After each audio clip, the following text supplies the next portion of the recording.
Добро вечер, почитувани гледачи. Јас сум Драган Милосављевиќ, вие следите емисијата Заспи ако можеш. Во општество најчесто зборуваме за сегашноста и за историјата, а се ми се чини најмалку за иднината. Вечер во Заспи ако можеш сакаме да зборуваме за иднината, за она што неминовно доаѓа, сакале ние или не, за технолошкиот развој кој што ќе ја преобликува планетата, односно веќе ја преобликува, меѓутоа брзината за која што тоа се прави е фасцинантна како никогаш досега и она што доаѓа во следните 10, 20, 30, 50 години, веројатно ќе го направи светот непрепознатлив буквално, односно ние од овој аспект сега нема да можеме да го препознаеме и од таа мера ќе биде различен. Ке зборуваме за вештачка интелигенција, за синтетичка биологија, за дата центри, за се она што практично ќе го обликува, како што реков, светот во кој што живееме. Тука со мене во студиото е универзитетскиот професор Орце Симов. Добра вечер, професоре. Добра вечер и благодарам на поканата. Да. Веднаш да кажам, вие сте еден од, а малкумина тоа го знаат, всушност не еден од, туку пионер на полето на вештачката интелигенција во Македонија. Интересно да се каже дека негде на почетокот на 90-тите години, кога таа тема воопшто и не била тема, зборуваме за јавноста, за граѓанството, за општеството, вие сте создале еден вид на вештачка интелигенција, нешто што само по себе е револуционерно, иако велам, веројатно времето во кое сте го правеле тоа, се уште не биле луѓето подготвени да го примат. Дали е точно? Да, во тој период на почетокот на 90-тите години јас студирав на електротехничкиот факултет на насоката компјутерска техника, информатика и автоматика и таму се запознавме по предметите вештачка интелигенција од професорот Стево Божиновски и потоа инспириран од тие предавања и од можностите што ги нуди, што може да ги даде вештачката интелигенција, ја тогаш го имплементирав backpropagation алгоритмот и направив повеќе невронски мрежи кои што можеа да учат разни работи. Една од мрежите можеше да учи и македонски јазик, можеше со неа да се зборува на македонски јазик, да се пишува и таа можеше на барање да истртува некои фигури на екранот, да извршува некакви активности што ги прави, што ги бара човекот. Потоа имав направено неколку експертски системи кои што исто така еден правец во вештачката интелигенција. И во тоа време тоа беше направено од нула, не се користеа библиотеки, како да речеме во денешно време има голем број на библиотеки како што се TensorFlow, PyTorch и многу други, во кои што веќе се имплементирани многу голем број на алгоритми и ние само треба да ги користиме, да ги подесуваме, да видиме што е тоа што е најпогодно и на кој начин да го користиме, да ги припремиме податоците за учење на мрежата. Така, но ние зборуваме за 90-тите години. Тоа е, да, 90-тите години тие. Кога компјутер како поим се уште беше нов во Македонија. Да, во тоа време прилично почнуваа да навлегуваа компјутерите, тоа беше прилично нова област. Јас на некој начин за среќа имав работа и во тој период да работам и со биоинформатика, односно нешто што од денешно време се нарекува и синтетичка биологија, друг термин. Јас си магистрирав и докторирав на теми од компјутерски науки, генетски инженеринг, кај што работев симулации, магистерската беше симулација на синтеза на протеиника и прокариотски клетки, докторатот беше генетски регулаторни мрежи, математички модели, нивни компјутерски симулации и така натаму. Сложено, професор. Да, во тој период пред 25 па и повеќе години на некој начин имав среќа да работам со овие технологии што вие ги спомнавте сега, кои што на вистина имаат толку голем потенцијал да го променат, да го трансформираат светот и економијата и тоа што го познаваме и како начин на работа и како начин на живот. Така е. Тоа што било, реков ке зборуваме за еднината вештачката интелигенција веќе е навлезена во сите пори на општествениот живот, но за најголем дел од јавноста ми чини дека самата дефиниција вештачка интелигенција се уште не е јасна. Тоа е термин кој што е употребен средината на 50-тите години од минатиот век, 1956 година, еден IT научник од областа на информационите технологии Џон Мекарти за прв пат го употребува тој термин вештачка интелигенција. Инаку за тоа можеме да кажеме многу дефиниции, може по-генерални, општи дефиниции, технички дефиниции и така натаму. Не технички, нас не интересира општата, онаа која што е сватлива, со едноставни зборови. Вештачка интелигенција е нешто што може да работи когнитивни работи кои што способност да имитира човечки когнитивни способности. Значи мисловниот процес на луѓето. Мисловниот процес на луѓето. Значи може да работи интелектуални когнитивни работи што досега можеше да ги работи само човекот и работи кои што на некој начин човекот го одвојува од останатиот животински свет. Инаку да речеме, можеме генерална тема, што е тоа вештачка интелигенција, на некој да му објаснуваме што не користи. Па тоа може да замисли тој или ние да му кажеме да замислиме дека поседуваме тим од огромен број на експерти од сите области кои што бесплатно работат за нас. Значи преку компјутерски екран го користиме тоа или преку екран на мобилен телефон. Се уклучуваме на одредена страница на која што е достапна таа вештачка интелигенција, можеме да поставиме било какви прашања, вештачката интелигенција да ни припреми говори, бизнис планови, разни анализи, истражувања од области што не интересираат и тоа да го направи со прилично добар и висок квалитет. И со фантастична брзина. Да, и со фантастична брзина, значи тоа ги изголемува ги амплифицира нашите способности, како транзисторот што е измислен 1948 година и тој може да засилува одредени електронски сигнали, па врз база на него потоа се направени и чиповите, така да и вештачката интелигенција на некој начин ги изголемува нашите способности, ги амплифицира. Тоа го зголемува нашиот потенцијал. Како да речеме еден автомобил што го зголемува нашиот потенцијал ние да се движиме многу побрзо или авионот што го зголемува нашиот потенцијал за движење, така и вештачката интелигенција го зголемува потенцијалот на тој што ја користи. Доколку се разбира правилно ја користи таа вештачка интелигенција. Ќе дојдеме до тоа. Рековте негде во 50-тите години е смислен терминот. Развојот на вештачката интелигенција оди релативно споро во 50-тите, 60-тите, 70-тите, 80-тите и некаде тука доаѓа до оној револуционерен момент кога се забрзува незиниот развој. Просто е несватливо, вака за еден просечен човечки ум како мојот, дека луѓето успеале да создадат реплика на самите себе во когнитивна смисла, реплика која што нема душа, нема тело, туку е составена од силиконски чипови, која што функционира и подобро и побрзо од самите нас. Овој процес морало да потрае. Подолго време се разбира развојот, меѓутоа, ајде кажете неколку збори околу самата... Па, таа вештачка интелигенција се базира на невронски мрежи. Тие невронски мрежи се налик на човечкиот мозок, ама многу поедноставно тоа. Во човечкиот мозок има нервни клетки кои што меѓу себе се поврзани со голем број на врски. Може една нервна клетка да е поврзана со 10.000 или повеќе други нервни клетки. Имаме можеби околу 100 милиарди такви нервни клетки и врз база на таа слика како што изгледа човечкиот мозок се направени и невронските мрежи. Тие се состојат од јазли и тие јазли меѓусебно се поврзани со некакви врски. И тие врски имаат некои тежински фактори. А во јазлите има функции дали понатаму ќе го пренесуваат сигналот и како ќе го пренесуваат тој сигнал.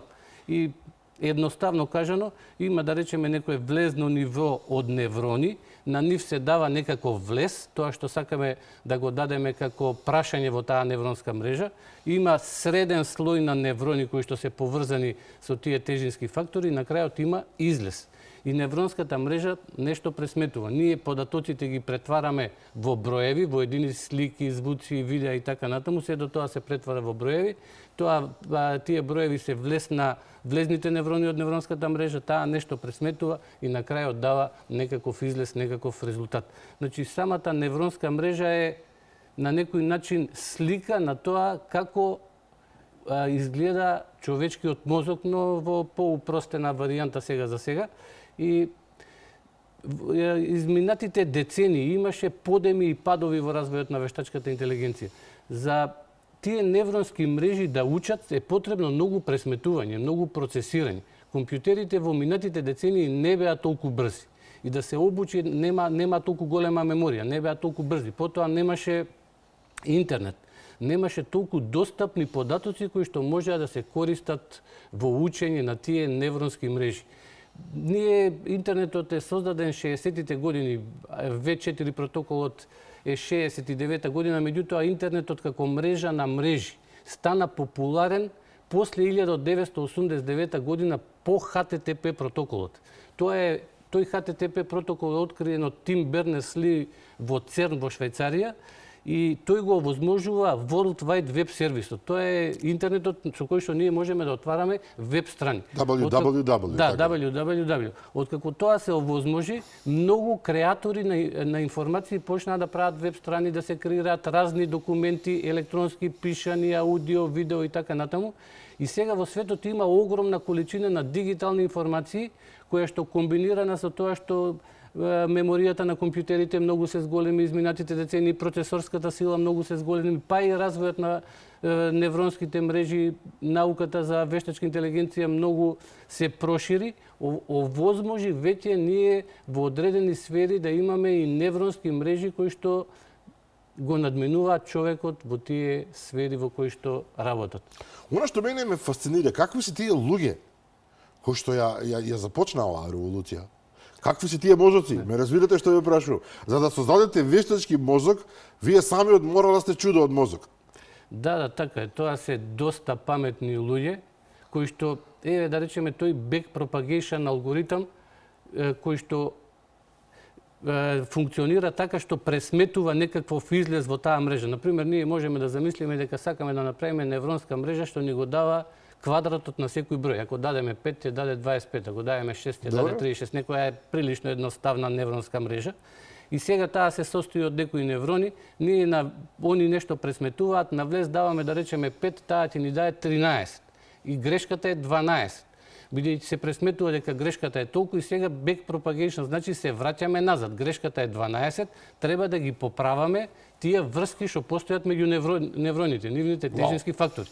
И тоа е учење на невронската мрежа, да се репресмета колку треба да бидат. Тоа е клучен момент кога се дава на вештачката интелигенција можност да се поправа, така? Тоа. Да, тоа е учењето на невронската мрежа. Прво, за да невронската мрежа дава некаков резултат, нели велиме дека таа треба да учи. Што е учењето? Учењето, ние имаме едно тренинг множество. Тоа тренинг множество се состои од влезови за кои се познати излезите. Например, да речеме, ако сакаме невронската мрежа да препознава некои автомобили. И ние даваме голем број на слики на кои што има автомобили и викаме тоа автомобил. На тие што нема автомобили викаме тоа не е автомобил. И таа ни дава, кој ќе даеме слика со автомобил, ќе ни даде дека не е, па ние викаме дека е автомобил тој. Таа враќа назад, ги поправа своите невронски мрежи, своите тежински фактори помеѓу невроните и нивните функции за да направи точен резултат. Или во едноставниот пример што го кажавме со квадратот на броевите, даваме тренинг множество. Ги даваме броевите од 1 до 10 и нивните квадрати. И викаме за 1 е 1, за 2 е 4, за 3 е 9. И таа дава некои други резултати првично. Меѓутоа, се повеќе и повеќе, со секоја итерација, кога го поминува тренинг множеството, со секоја итерација ги подобрува резултатите. Да речеме, и плюс ги памти. И плюс ги памти. Да речеме за 5 ќе даде дека квадратот е 13, па потоа ќе каже дека е 17, па 19, па 22, па 24 за прика 5 и полека ќе се приближува кон 25. И колку повеќе итерации прави, толку поблизок ќе биде резултатот до вистинскиот резултат, но тоа бара и повеќе пресметки. Затоа за обучување на тие невронски мрежи е потребна голема процесорска сила. И сега се користат GPU, Graphical Processing Unit, графички процесори.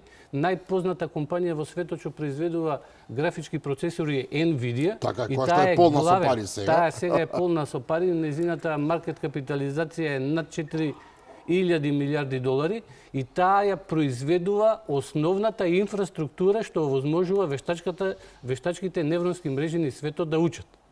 Така. Добро, и сега во овој момент сме на одреден степен на развој на вештачката интелигенција, меѓутоа тој е дури и претпоставам и за човек како вас, кој што е исклучително информиран во оваа област, тешко да се следи ден по ден. Бидејќи промените се случуваат буквално на, да не речам, на часовна база. Промените се случуваат многу брзо и тие најверојатно во иднина може и да се забрзаат, затоа што вештачката интелигенција ќе може рекурзивно самата себе да се надградува. Вау. И самата себе да се поправа, без за тоа да имаат влијание луѓето. И кога ќе дојдеме до ситуација да вештачката интелигенција прилично добро и се надградува самата себе, а таа може да работи 365 дена, 24 часа во годината. Не и треба одмор, не и треба одмор. Брзината на промените и незината надградба може да бидат уште поголеми и можно е и тогаш ќе се движиме кон една точка што се вика сингуларитет или суперинтелигенција. Кога Сингуларитет се вика, добро? Сингуларитет или суперинтелигенција, кога вештачката интелигенција во многу сфери ќе го надмине човекот. Таа носи голем потенцијал, Несомнено, да. може да го подобри многу животот на луѓето, како што многу технологии во епохата на човештвото значително го подобрија животот на луѓето, меѓутоа може да носи големи опасности. Сега Ќе дојдеме и до нив. Знаете како, овој развој практично нема граници. Ако јас го разбирам тоа. Вие го велите моментот на сингуларитет, кога таа практично ќе стане на која луѓето ќе станат непотребни на вештачката интелигенција во смисол за незиното дејство, така ако добро разбирам. Таа ќе може да функционира сама. И сега нормално на човек веднаш му се поставува прашањето од Терминатор, дали е возможно вештачката интелигенција во еден момент самата себе да си рече, ќе стане свесна сама за себе и ќе рече, па добро, зашто мене да ме контролираат луѓе, ќе се контролирам сама себе и тогаш како во филмот ќе ги запали оние копчиња и ќе почнеме да се убиваме меѓу себе без да можеме да контролираме. Се разбира, ова е фантазија, меѓутоа тешко, да, таа фантазија и остварли, меѓутоа многу тешко е тоа сега да се предвиди за тоа што промените се толку големи, може да бидат толку драматични да не може да се предвидува во наредните 2-3 години како ќе биде, а не после децении или стотици години. Меѓутоа сега во овие моменти еден од поголемите проблеми да вештачката интелигенција не може да го замени човекот е репликацијата. Вештачката интелигенција, односно машините, не можат да се реплицираат. Например, самите себе не можат да се реплицираат. Затоа им требаат фабрики кои што ги прават луѓето, па таму треба електрична енергија што не може да се најде. Тука на Матрикс ми текнува, добро. Да. Тука на Матрикс ми текнува еден друг филм.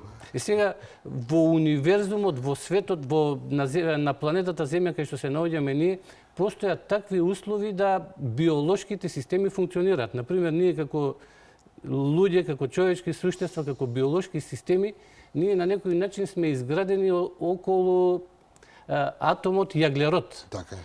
Околу јаглеродот, а машините се изградени, тоа е реден број 6 во периодниот систем на елементи, а машините се изградени околу силициумот или силикон на англиски, значи реден број 14. Меѓутоа, ние сме изградени од огромен број на клетки кои што се некои флексибилни производни системи кои што можат сами да функционираат, можат да се реплицираат, да ги копираат информациите, доколку се повредиме, тоа настанува заздравување на таа повреда, можеме да функционираме и без поголем дел од нашето тело и така натаму. Во принцип така, тоа да. машините сега не го можат. Машината не може да се реплицира, ако од машината, од компјутерот, ако скршиме некој дел, тој нема да функционира. И не може сам да се репарира, се разбира.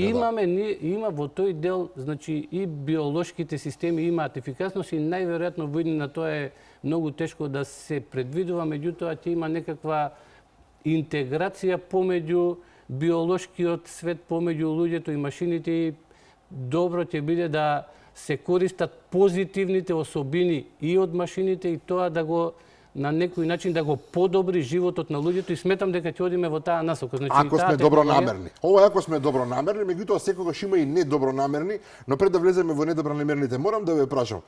Во еден разговор ми рековте приватно, бидејќи сме пријатели, нема што тука да разговараме и приватно, рековте дека само небото е граница за вештачката интелигенција и дека ќе биде толку многу вештачката интелигенција навлезена што практично ќе ги замени луѓето во можеби 90% ако не и повеќе од нивните работни места, од нивните потреби и така натаму. И тука јас ве прашав, па еве сега ја прашувам повторно, доколку навистина вештачката интелигенција успее да го покрие целиот тој простор за физичка работа и за било каква работа, што ќе прават луѓето тогаш? Можеби во таа сега на краткорочни стази гледано, во краткорочен временски период, можеби тоа е некоја во наводници опасност што може да ја донесе вештачката интелигенција врз луѓето и врз човештвото, ама тоа е во повеќе во социолошка смисла, во филозофска смисла и во смисла на тоа што би работеле луѓето, бидејќи ние досега викаме дека работата го прави човек. Така Сега човекот ако нема работа, ако треба да седи на компјутер само и да стиска копчиња, ако за него создава се машината, а ќе имаме ние вештачката интелигенција сега во најголем дел функционира во доменот на сајбер просторот. Имаме ни поставуваме прашања, таа ни генерира некакви електронски документи и така натаму.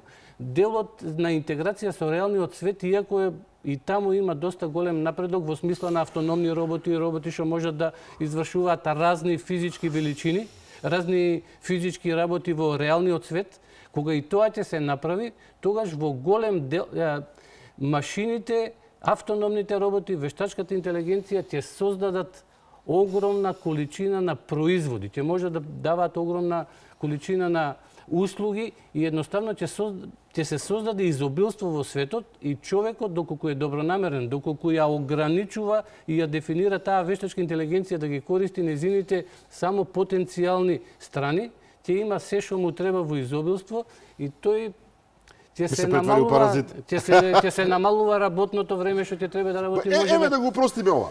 Во ова студио сега, ако се создадат услови, мојот снимател воопшто нема да биде потребен, бидејќи камерата сама ќе ја контролира вештачка интелигенција, луѓето во режија, поздрав до нив, нема да бидат потребни затоа што сама ќе се регулира и звук и тонецот нема да биде потребен, веројатно и јас нема да бидам потребен, некаков квалитетен облик на суштество, како да го наречам, ќе стои место мене и ќе поставува совршени прашања. Вие ќе разговарате со сајбер некаков продукт кој што ќе ви поставува гениални прашања за разлика од мене што поставам едноставни и тогаш што ќе правиме ние? Знаете така, луѓето си поставуваат прашања и ова ми се чини многу важно прашање. Што ќе прават луѓето? Само ќе седат, ќе јадат, ќе пијат. Тоа е во принцип лошо. Тоа што го спомнувате веќе во Холивуд и го има. Има компании кои што користат вештачка интелигенција, кои што можат да снимаат цели филмови без вистински глумци. Така е. Сега глумците во Холивуд знаеме дека се многу платени, нивните улоги чинат во еден филм по неколку десетици милиони долари. Така, или Леонардо Ди Каприо нема да биде потребен во индустријата. И сега веќе имаме компании кои што снимаат цели филмови без глумци. И имаше штрајк на глумците во Холивуд и така натаму. Има веќе во тој правец има некаков. Но што е со фабриките, професоре? Што е со таму каде што има потреба најмногу од работна сила на луѓето? Имате фабрика за 20.000 луѓе, за 50.000 луѓе и доаѓаат машини и тоа го окупираат. Тоа и сега мануелната работа во голем дел производството на автомобили, на било какви други предмети го прават некакви роботи, ама ќе имаме автономни роботи кои што веќе сами ќе можат да се движат низ просторот. Ќе ги вршат домашните работи, ќе купуваат, ќе испорачуваат производи, ќе прават се што треба за нас. Тоа од работни места што останува. Што ќе остане за нас? За човекот во голем дел ќе биде надзор и мониторинг и евентуално развој на вештачката интелигенција. Да имате 8 милиарди луѓе професори на светот. Знам дека ова не е прашање за вас. Ние можеме да се посветиме. Затоа велам во кратки стази вештачката интелигенција може и проблем да направи, тоа дека ќе го замени човекот не може да го направи, затоа што вештачката интелигенција и треба електрична енергија која што ја произведува човекот, не може да ја најде слободно во природата. Ние како луѓе, како биолошки системи можеме да најдеме во природата храна, овошје, месо, зеленчук и така натаму. Роботот да тргне низ шумата, низ планината, она електрична енергија не може да најде. Му треба нешто што ќе го направи човек. Машините сами не можат да се репродуцираат. Ние можеме да се репродуцираме. ДНК молекулите, протеините, од тие молекули од кои што се изградени и сме ние изградени, можат да се репродуцираат и да се продолжува нашиот вид. Машината сама сега за сега не може да се репродуцира. Значи во тој аспект нема да има загрозување. Можеби, ама тоа е прашање за филозофија, за психологија, за социологија, што би правеле луѓето ако имаат приходи, а нема работа. Во светот сега се повеќе се зборува за универзален висок приход, не за универзален приход. Тоа мислам во Швајцарска се обидуваа да го примат. Во Швајцарија се извинувам. Во Швајцарија имаше и референдум. На референдумот мислам дека се понуди секој возрастен човек да добива по околу 2500 франци месечно, меѓутоа они тоа го одбија на референдум. Но швајцарците одбиваат. Македонија нема да го одбие тоа, ама понудете ни толку пари. Ние, значи, ќе дојде тој момент кога ти имаме во изобилство се што треба. Јаболки, домати, храна, месо, предмети за домаќинството, се што е потребно, тоа ќе го создаваат некакви автономни роботи, системи за вештачка интелигенција и така натаму. Ние ќе треба можеби да се посветиме на креативна работа, на тоа што не интересира во животот, да се усовршуваме во тие пракси. Професоре, звучи одлично, иако јас мислам дека за голем дел од луѓето тоа ќе значи чист паразитизам. Односно, како е она лежи лебу да те јадам, ќе легнат луѓето, ќе чекаат робот да им носи храна во кревет, ќе се дебелат и така натаму и така натаму. Меѓутоа со технологијата едноставно не можеме да се носиме, односно со незиниот развој. Развојот не можеме да го сопреме. Не може да го сопреме и не ни треба. И сега кој ќе се прилагоди? На крајот на криштата ние живееме во свет во кој што важат правилата на посилниот, така, на тој што ќе се прилагоди. Тој што најдобро ќе успее да му се прилагоди на новото време и молам убаво. Но заедно и самиот влеговте на некој начин во втората тема, синтетичката биологија, многу важна област за која што исто така малку се зборува кај нас. Повторно вие сте и тоа како информирана на оваа тема. Синтетичката биологија може да ни објасните во кратки црти. Јас колку што разбирам, тоа е практично способност да се создаваат вештачки органи, најпросто кажам. Тоа е синтетичката биологија е наједноставно можеме да ја дефинираме како технологија што овозможува да правиме реинженеринг на животот, па и да создаваме нови организми. Вау. Значи, ние имаме како човештво направено доста напредок во тој поглед и ние има тука многу повеќе неоткриени работи, меѓутоа имаме и добри сознанија како функционира и што функционира на клеточно ниво. Како се запишани информациите во ДНК молекули, како тие се копираат во месенџер РНК молекули, како се од тие информациони РНК молекули, како се градат протеини кои што се пак работни молекули, односно роботи во клетката. Можеме да замислиме дека протеинот е робот во клетката што извршува разни работи. Кога велиме робот во клетката, затоа што сега влегува, не мислиме на вештачки робот, мислиме за не мислиме на вештачки робот. Природа, значи, во нашите ние сме изградени од клетки. Во сите тие клетки има микророботи кои што се викаат протеини и тие можат да извршуваат разни работи. На тоа ниво има многу микромашини што навистина прават фасцинантни работи. Читаат информации, копираат информации, градат роботи врз база на тие информации. Да речеме што е еден ген. Еден ген е запис како да се направи протеин, односно како да се направи робот. И кога на клетката ќе треба да си направи некаков робот за да заврши некаква функција, таа иницира експресија на тој ген, препишување на податоците од генот во информациона РНК и потоа читање на тие податоци и градење на протеин. Протеинот се состои од 20 аминокиселини, тие можеме да ги замислиме како букви и протеинот е значи ланец од такви аминокиселини. А како да се направи тој ланец е запишано во ДНК молекулите, па оттамо се копира во месенџер РНК и се гради тој протеин. Да речеме инсулинот е протеин, многу хормоните се протеини, сето тоа што некој, да речеме, ако има некаков проблем, тоа е затоа што не се произведува во неговото тело некаков робот, односно некаков протеин, па треба да зема некакви вештачки лекови и така натаму.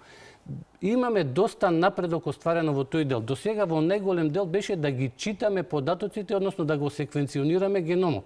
Можевме да ги читаме податоците од ДНК молекулите, да знаеме за секоја функција од човечкото тело, каде се наоѓа тој ген, каква треба да биде структурата. Иако ги има бескрајно многу, тоа е многу спор процес. Податоците има многу. Податоците се запишани со 4 бази: аденин, тимин, гванин и цитозин. И со триплети, со 3 комбинации од тие бази се дефинира која аминокиселина треба да се додаде на тој полипептиден ланец. Значи таму има, да речеме, тоа бидејќи се 3 со 3, а има 4 бази, 4 на трета е можниот број на комбинација, односно 64, а имаме 20 бази. Значи некои се повторуваат и има 3 кода за стоп. Значи на клеточно ниво се добива и стоп сигнал дека треба да се престане, дека протеинот е веќе произведен. Ние во човечкото тело, па и во животните, во тој дел има навистина фасцинантни работи како се до тоа функционира. Апсолутно, и овдека човек неминовно влегува во оној филозофски момент, дали ова е Божја работа, бидејќи Левистиле е сомнително дека првата по случајен избор би можела се тоа да го направи. Да, се до тоа по случајен е стварно толку мала навистина е фасцинантно како но да ги оставиме на атеистите да веруваат така како што мислат, не е спорно, агностиците кои што си бараат потврда исто така, меѓутоа развојот во овој дел, во синтетичката биологија, што значи во превод? Сега развојот значи дека ние до сега во најголем дел можевме само да читаме податоци од тие клеточни мемории. И тие машини што создаваат некакви протеини што за нас вршат некои работи. А сега можеме и да запишуваме. Можеме да едитираме, можеме да менуваме нешто. Внатре, директно во системот. Внатре, директно во системот. Да рече, тоа е дури првите зачетоци во тоа се Генен Теч, една компанија од, мислам дека таа е во собственост на Рош, уште 1977 година, таа компанија има земено ген од човекот за создавање на сомастатин. Тоа е ензимот за раст. И тој ген од човекот го зема од човечкиот геном и го вградува во бактерија на Ешерихија коли. И Ешерихија коли си го чита тој запис таму и создава сомастатин, го создава хормонот за раст. И на тој начин ние можеме на едноставен начин да в бактерии да имаме колонија од бактерии што продуцира некаков хормон што е потребен за луѓе, за лекување и така натаму. Значи, тоа значи во наједноставно, најсимплифицирано кажано, ако вие можете да ги сецирате тие информации внатре, да ги менувате како што сакате, па тоа значи дека вие практично, можеби во релативно блиска иднина, ќе можете однапред во геномот на новото дете да ставите како да ги избегне вродените, односно наследните болести, како да избегне потенцијални, не знам, проблеми што ќе се јавуваат во текот на животот, дали ќе може да се одреди и не знам какви очи да има детето по ваша желба, каква коса, колку да расте. Има сега технологија, има, се викаат и популарно ДНК ножици. Значи тоа значи може да сечете некои сегменти, да ги ставате на друго место, тука да додавате нешто како копи-пейст што имаме во Word или во Excel. Да, ова е на компјутер, ова е во човечкото тело, во нашиот. И сега во тоа што го спомнавте тие работи, дали однапред може, ние можеме со секвенционирање на геномот на одредено лице да ги прочитаме сите информации. Таа цена во изминатите 30 пред 30 години чинеше да се секвенционира геномот и со милиарди долари се мереше, меѓутоа сега бидејќи технологијата многу се прошири, имаме нови откритија и така натаму, тоа е паднато на цена од неколку илјади долари. Значи ние можеме да ги прочитаме за одреден човек сите информации и да заклучиме дали тој ќе биде склон кон Паркинсонова болест, кон Алцхаймер. Многу важни прашања, апсолутно. Да речеме да развие кардиоваскуларни заболувања и така натаму, и превентивно да делуваме кон тоа да што подоцна се случи тоа, односно да го одложиме или па и никој пат да не се случи. Значи синтетичката биологија и двете технологии, вештачката интелигенција и синтетичката биологија ќе создадат многу од ресурсот кој што човекот најмалку го има. Тоа е ресурсот време.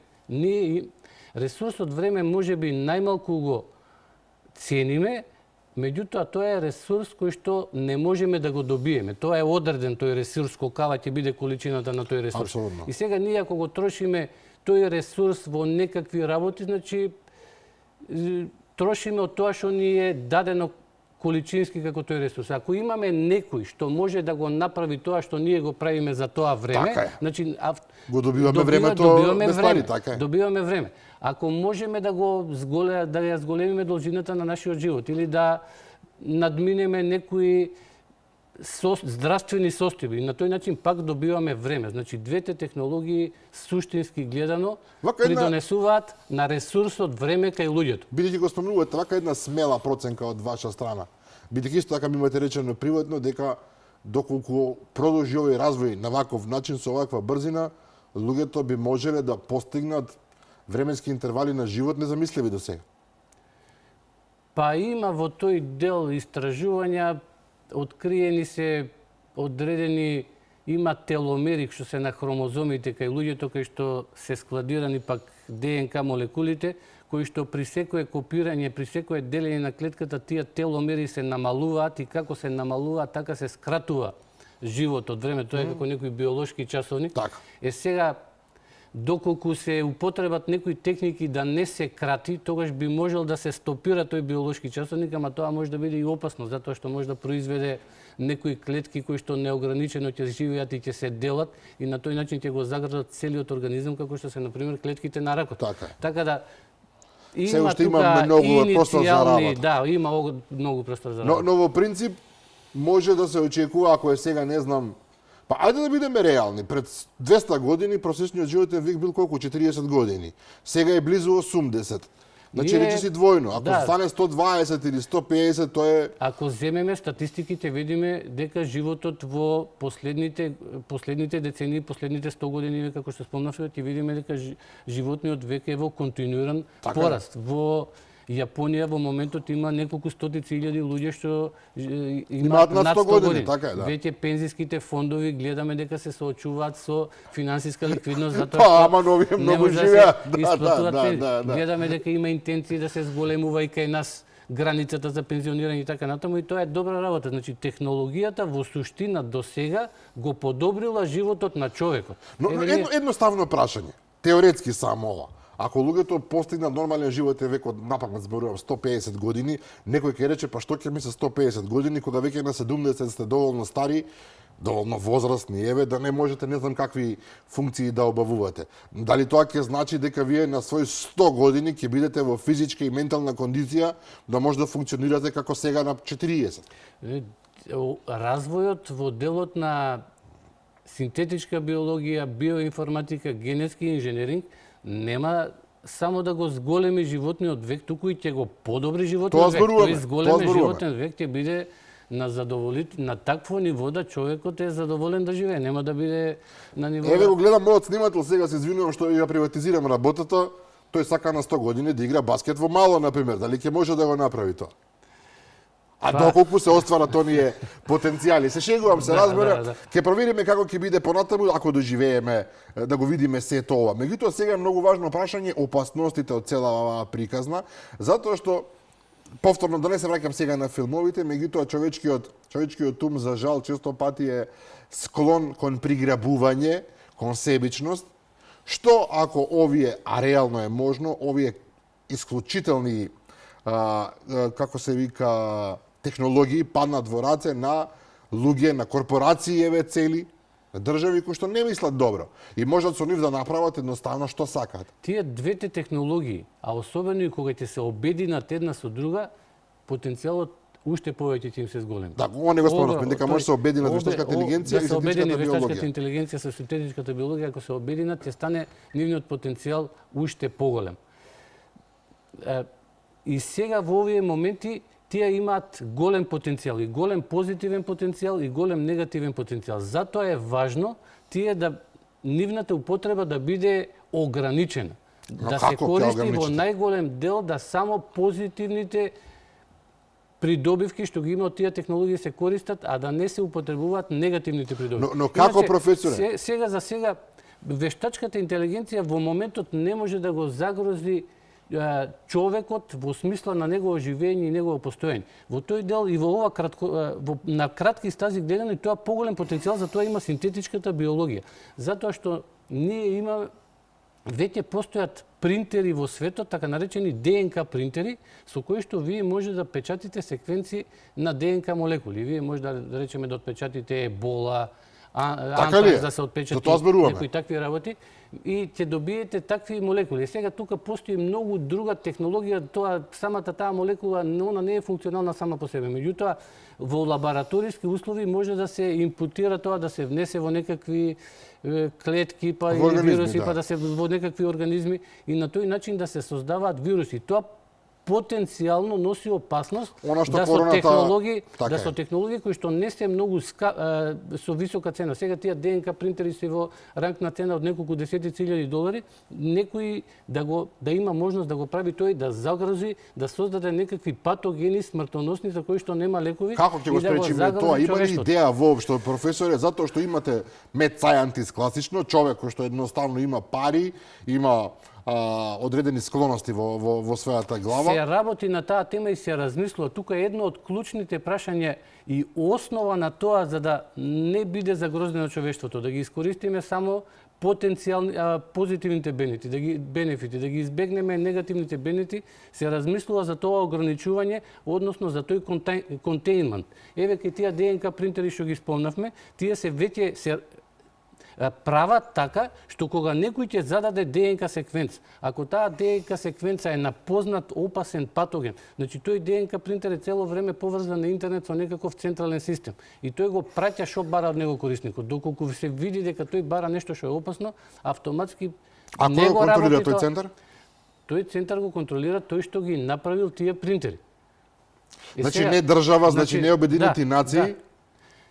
Тоа е едно од клучните прашања на иднината. Така Како е. ние да ги искористиме позитивните бенефити, А да ги спречиме елиминираме. злоупотреба. Например, ние еве сега гледаме дека се повеќе има автономни роботи. Тие автономни роботи можат да разнесуваат производи, да се користат како деливери, тоа Така е. веќе го има. Но ако некој ги програмира да поставуваат бомби лево и Ако ги десно, програмира да поставуваат, тие може да војуваат. Се Например. користат и такви автономни роботи што војуваат сега и Веќе во гледаме во војната Украина Русија, што се Украина и дешава, така да. натаму. Што ако има некој хуманоиден робот кој што погрешно е програмиран, кој што одреден момент ќе извади некој огнено оружје И ќе пука во трговски центар или на сред площад, Значи така е? тие се не се далечни опасности само што фантазијата. Тие се и реални опасности и затоа тоа е една од главните работи човештвото понатаму што треба да направи, како да обезбеди да ги нема тие негативни ефекти. Инаку вештачката интелигенција и сега има, да речеме, ама прави во делот на сајбер напади, може да прави многу успешни сајбер напади,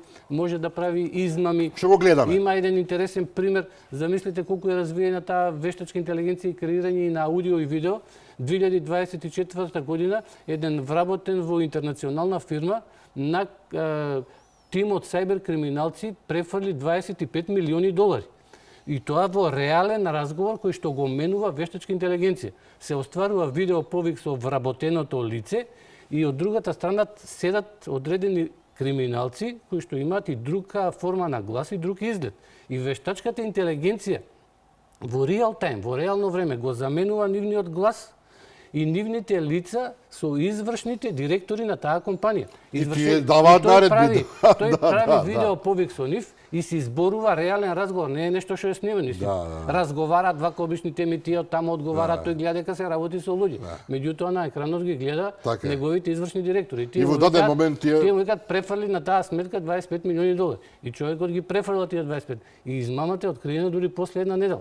Значи во тој дел веќе еве гледаме дека Неверојатно. Тоа значи дека овие технологии имаат таква можност за конструкција и таква можност за деконструкција, значи за позитивен и негативен импакт, што пред нас е навистина исклучително турбулентно време, би рекол. Да. Тоа е, тие технологии се засилувачи. Тие ќе засилуваат позитивното ќе го засилат 1000 пати, ама и негативното ќе го засилат 1000 пати. Сега ние треба да го ограничуваме да нема негативен влез во тие технологии. Како например при технологијата со нуклеарната технологија, да речеме. Како нуклеарната технологија, една од најштитените технологии од ширење е досега е нуклеарната технологија. Човештвото се обидува да таа нуклеарна технологија ја држи во одредени рамки, во одредени граници, да не доаѓа до одредени групации во светот, па и во одредени земји, меѓутоа гледаме дека не баш најуспешно некој со интересно име Ким Џон Кун, например, има нуклеарки и стално се заканува дека може негде да ги фрли. Да ги спомнеме дата центрите, многу се важни за вештачката интелигенција. Дата центрите се една од основните инфраструктури за дигиталната трансформација, за вештачката интелигенција и за економијата и технологијата на иднината. Ова е нешто се уште ново за нас, меѓутоа ајде да го објасниме во кратки црти. Тоа што биле патишта, железници и градење на енергетска мрежа пред 150 и 200 години и тие три инфраструктурни проекти ја овозможувале развој на економијата и развој на општествата пред 150 години, сега таа клучна улога ја имаат оптичките мрежи, мобилните комуникации и дата центрите. Дата центрите се центри, тоа се објекти во кои што има огромен број на сервери, што имаат голем капацитет да складираат податоци, да процесираат податоци и да ги дистрибуираат тие податоци. Например, Facebook и Instagram како работат? Facebook и Instagram не работат на мобилниот телефон, тоа е само приказот од нешто што го има во дата центарот. А така, Значи, не е Facebookот тоа што ние го гледаме на мобилниот, тоа е само аутпутот од нешто што го имат. Сите тие постови што ние ги правиме, видеа, слики, тоа се огромни количини на податоци. Тоа некаде мора да постои, па да се води евиденција, да се складира, па да се води евиденција кој каков коментар напишал, колку лајкови ставил, назад во времето можеме да се враќаме. Значи, тоа е складирано во тие дата центри. И се што денес ние познаваме како интернет... Тоа се некој вид модерни подруми, ај така да ги наречеме. Складишта, тоа се модерни складишта, тоа се постројки врз кои што се базира интернетот, затоа што интернетот е мрежа на мрежи, ама која дава одредени услуги. А за да ги даде тие услуги, мора да има такви серверски фарми кои што се сместени во тие дата центри, во која што огромен број на сервери складираат податоци, обработуваат податоци и ги дистрибуираат тие податоци до корисниците. Ако не постојат дата центрите, нема да постои Facebook. Замислете ги сите тие огромни количини на 2 милиарди корисници, они дневно колку слики, колку видеа, така тоа треба некаде да се складира, па треба да се испорачува. Па потоа тоа треба да биде блиску до корисникот. Тие содржини треба да ги сервираат многу сервери, не може еден компјутер целиот свет да го обслужи. И сега, и затоа регионално се поставуваат тие дата центри. Корисниците во Европа имаат дата центри во Европа, тие во Америка, во Австралија, затоа што ако тоа не е така, латенцијата ќе биде готова. Сите видеа на YouTube се во дата центри, податоците што ги знае Google се во дата центри. Значи тоа е основна инфраструктура на која што се базира интернетот денес, а дата центрите ќе бидат и основна инфраструктура на која што ќе работи вештачката интелигенција.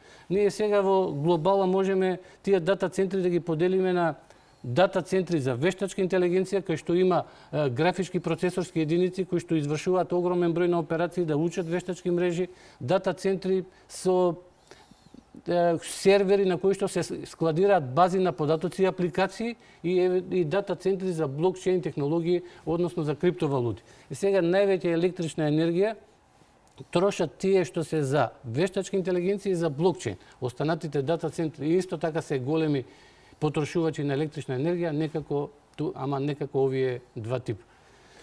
Без дата центри нема да функционира ништо од тоа што го има денес како интернет, ниту па вештачката интелигенција.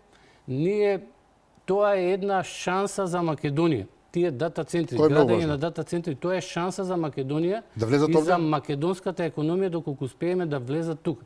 Затоа Зашто е потребно за тоа, најпросто кажано? Затоа е потребно политичка стабилност, затоа што дата центар за вештачка интелигенција може да вреди 1 милиарда евра. Никој нема да донесе негде во некоја земја да потроши 1 милиарда евра ако нема политичка стабилност, ако тоа не се прифаќа и така натаму. Потоа е потребно снабдување, стабилно снабдување со електрична енергија. Тие дата центри се делат од тајар 1 до тајар 4. Например, тајар 4 се најсофистицираните, таму во текот на годината може нефункционирањето да биде помалку од 26 минути. Значи, у цела година даунтайм не повеќе од 26 минути. За да тоа работи мора да има редундантно снабдување, врска со електрични мрежи, од повеќе места да се снабдува. Мора да има повеќе оптички линкови што го поврзуваат со повеќе даватели на услуги. Доколку еден оптички кабел не функционира, другиот да работи.